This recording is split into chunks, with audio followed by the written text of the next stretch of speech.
Paano ba? Ano ang katangian ng Aries sa pag-ibig? Maraming salamat sa pag-antabay nyo sa aming channel. Like and share our videos and comment sa ating comment section kung anong topic ang gusto nyong next na pag-usapan. Alright, balik tayo sa ating video. Ano nga ang katangian ng Aries sa pag-ibig?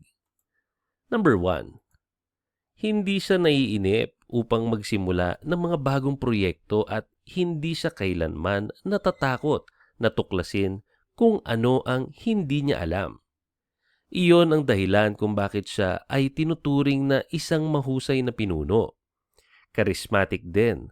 Ang taong Aries ay puno ng enerhiya. Kasama ang isang pang-akit na nagpapahalaga sa kanya sa trabaho at sa mga kaibigan at pati na rin pamilya. Ang Aries ay ang unang astrological sign sa zodiac na sinasagisag ng Ram. Habang nasisiyahan siya sa mga pag-uusap, ang Aries ay palaging nakakakuha ng mga bagong kaibigan. Hindi na kailangan sabihin na siya ay isang mahusay makipag-usap at palagi siyang nagsasabi ng totoo. Magaling siyang magbigay ng payo, ngunit hindi ganun kahusay sa pagtanggap nito. Siya ay isang mabuting kaibigan. Ito lamang ang ilan sa mga katangian ng isang zodiac sign na Aries. Mapapansin ninyo na talagang tunay na magaling siyang makipag-usap at maaasahan. Isa siyang mabuti na kaibigan at hindi lang basta kaibigan kundi siya ay puno ng enerhiya at magaling at mahusay na maging isang pinuno.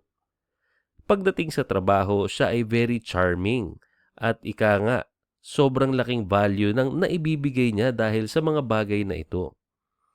At ito lang ang ilan sa mga katangian na meron ang Aries. Sa ating number 2, pagdating sa pag-ibig. Mas nasiyahan siya sa paghabol. Naniniwala ang Aries na ang tamang kasosyo or partner ay nandyan para sa kanya. Hindi siya magkakamali sa pagpili ng iba bago pa niya makita ang kanyang totoong pagmamahal. Sa sandaling natukoy niya ang kanyang perpektong partner or kasosyo, walang maaaring manatili sa kanyang paraan.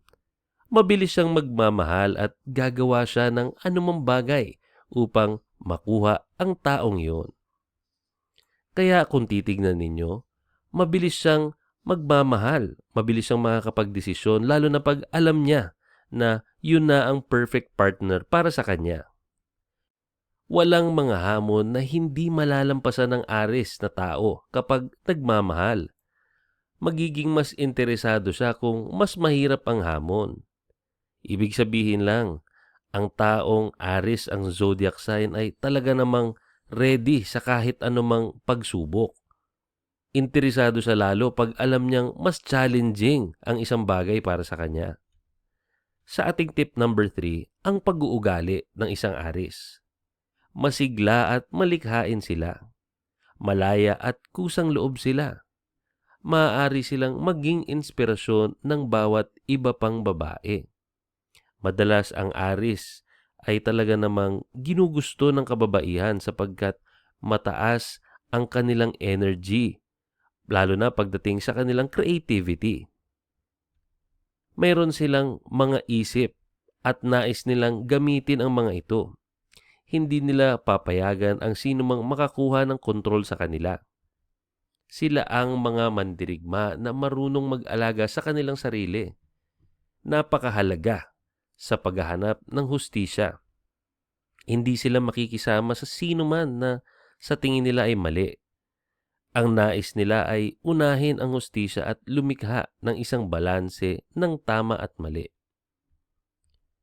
Ang ating number 4, matapat at ayaw nilang pinapakialaman sila. Ang isang babaeng Aries ay may obligasyon na palaging sabihin ang iniisip niya. Very vocal or very outspoken, ika nga. Hindi siya magsisinungaling dahil laban ito sa kanyang prinsipyo. Madalas labag sa kanila ang pagsisinungaling at syempre dahil nga sa kanilang prinsipyo, naniniwala sila na ang katotohanan ay importanteng maibigay. Siya ay matapat. Ang mga kababaihan ng Aris ay nais na makontrol ang kanilang sariling buhay. Ibig sabihin lang, kapag mataas ang self-control mo sa iyong buhay, ay meron kang tamang disiplina at mataas na pag-iisip. Kung ilalayo mo iyon sa kanila, aalisin kanila sa kanilang buhay magpakailanman. Hindi rin sila natatakot na makipag-cut ties o putulin ang kung anumang koneksyon na iyon sa iyo, lalo na kung ikaw ay isang taong makakasagabal sa kanilang mga plano sa kanilang buhay. Sa ating tip number 5, todo bigay. Kapag nahuhulog sila sa pag-ibig, kumikilos sila tulad ng ginagawa ng lahat ng kababaihan. Gustong-gusto nila ng buong puso at iniaalay nila ang kanilang buhay sa taong mahal nila. Ang isang babaeng Aris ay hinding-hindi magpapahintulot sa mga kalalakihan na sa tingin nila ay maaaring pagmamay-ari niya. Hindi rin siya nahihirapan sa sinumang nakikipag-usap sa kanya at matagumpay siyang nakikitungo sa ganitong uri ng mga sitwasyon. Ang number 6 ay seryoso. Kapag nasa isang relasyon, sila ay matapat at prangka dahil naniniwala sila na ang susi sa isang matagumpay na relasyon ay ang katapatan at tiwala. Hindi siya kailanman nagloloko dahil hindi niya rin nais na gawin din ito sa kanya. Gustong-gusto ng kababaihan ang konsepto ng paghahabol.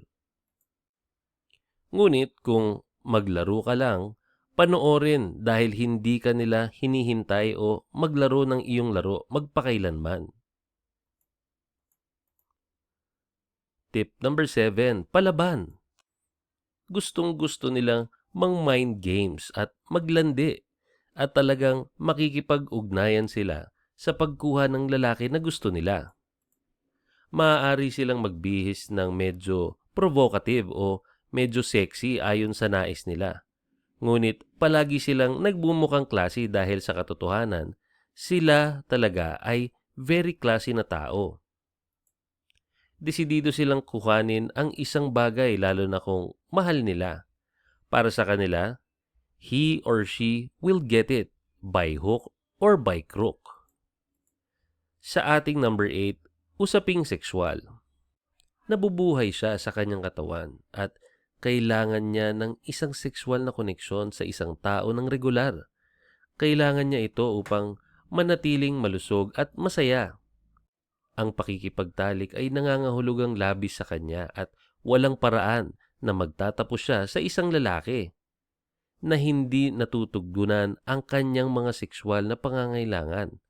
Para sa kanya, iyon ay isang deal breaker. Maraming salamat po sa inyong panonood, sa patuloy na pagsuporta. Maaari po kayong mag-comment ng inyong mga suggested topics. At maraming salamat sa patuloy na pagtangkilik ng aming mga videos. Muli po, maraming salamat at magkita-kita tayo sa mga susunod pang video.